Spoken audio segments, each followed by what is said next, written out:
Hey guys, welcome to Quinn's Tree Farm, coming to you straight through the power of YouTube, right from Cornville, Maine. We're in a top secret location today. I got some big things going on at the tree farm, and well, I'm not ready to reveal them all to the great big world. Some of the local guys will know what I'm talking about, and soon, if things go to plan, you all will too. But I'm in this tree field here in the middle of the woods-ish, and we need to do some aggressive shearing in the middle of June, early June. And this is probably not recommended, and I'm not happy about doing it, but we need to get these trees sheared even while they're actively growing so that we can try to save them and turn them into something good. So today we're going to go over that. I'll show you some of the techniques we use to aggressively reshape and reshear trees that otherwise would be going for biomass, and the tools that we're going to use. So stick around and we'll get to work. Now the first thing we got to do is we're going to get our hedge trimmer fueled up. I use this 50 fuel right now just because I don't use a lot of it, and mixing it up, you have to make sure that you use ethanol free gas when you mix it up, and I can get it. I just haven't gotten around to getting a big gallon bucket of it. It's a lot cheaper to mix it yourself, but you have to use ethanol free gas unless you're going through gas like crazy. So I use this 50 to 1 mix. It's just really expensive, so if you're doing production work, stay away from it.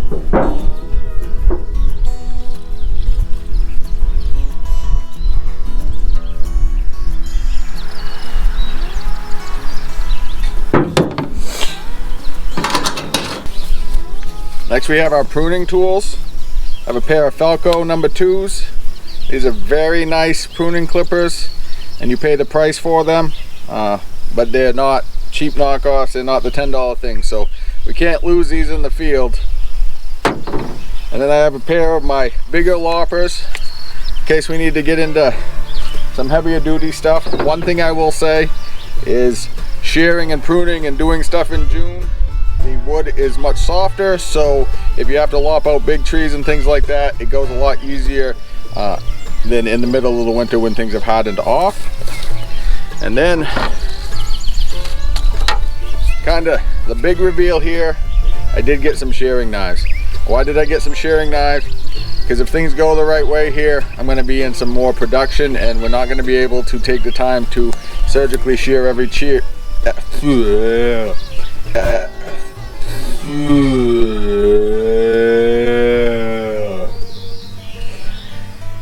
We're not going to be able to take the time to shear every tree by hand with shears like we did last year. Dad still insists on doing that, and he's going to be my shearing guy for that sort of thing, and I'll use all the help that I can get, but I'm going to end up swapping over to some knives. Those are the tools that we're using today to aggressively reshape some trees that otherwise wouldn't be ready for Christmas. They might not be ready for Christmas this year, but they'll definitely be ready for Christmas next year and the year after. So let's get into the woods and we'll show you how it's done.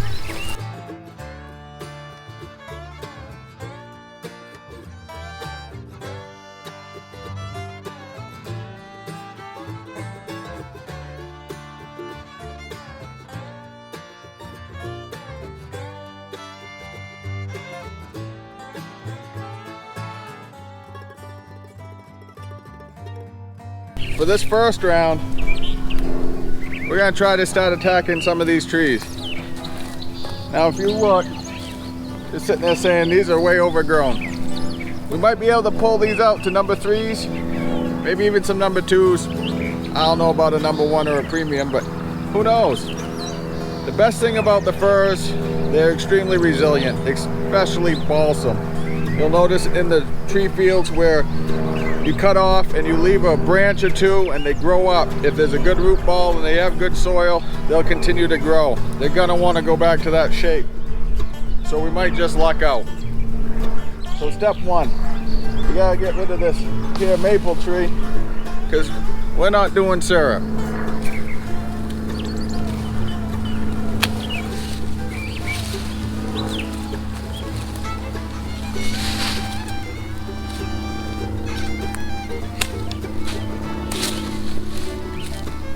Step 2. This guy isn't going to be a tree. He's too tight. He's got to go.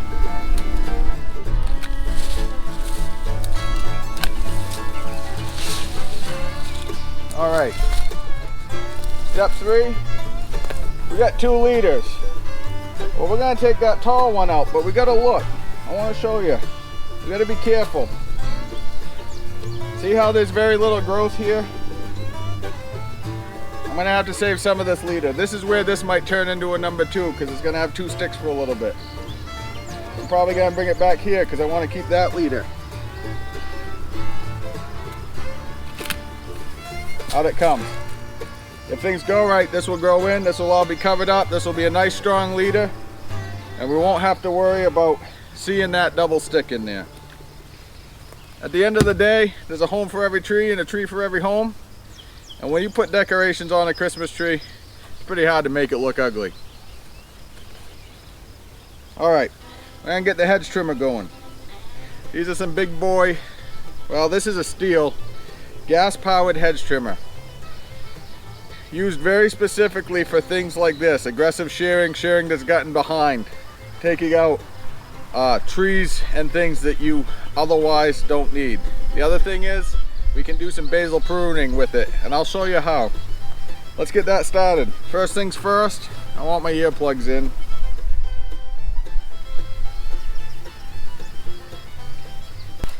I'm gonna put my gloves on. Now, as you can see, this is all new growth. This was last year's, this is this year's. So here's the problem, and this is why shearing, while things are still growing, is not recommended, because we're not gonna get the full potential out of that tree. But the upside is all of these branches are growing, so we're not getting rid of all the new growth. We're just getting rid of the growth that otherwise wouldn't have been there, because this tree would have been sheared in years past. So it's June 2021. We're doing 2020, 2019, and maybe even some 2018 shearing here. Not ideal, but a tree is a tree.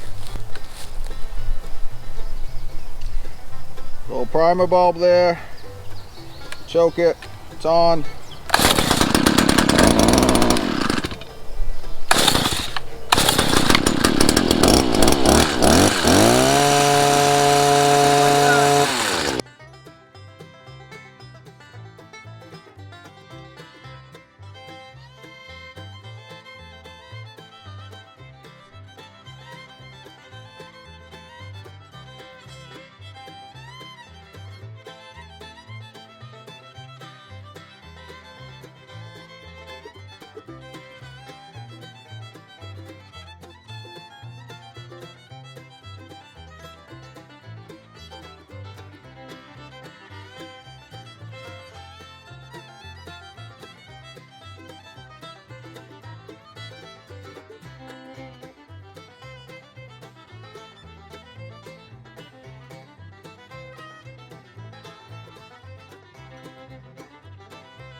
We'll see how those go.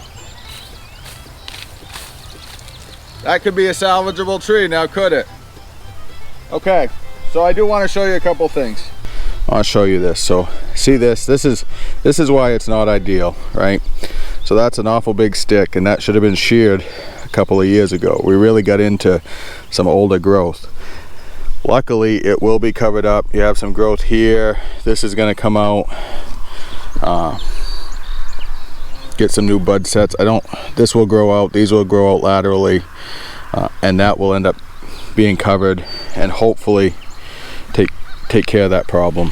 And then again, you look here. So if you look up close, like I was saying, see how there's very little growth here. So those would all be bare spots.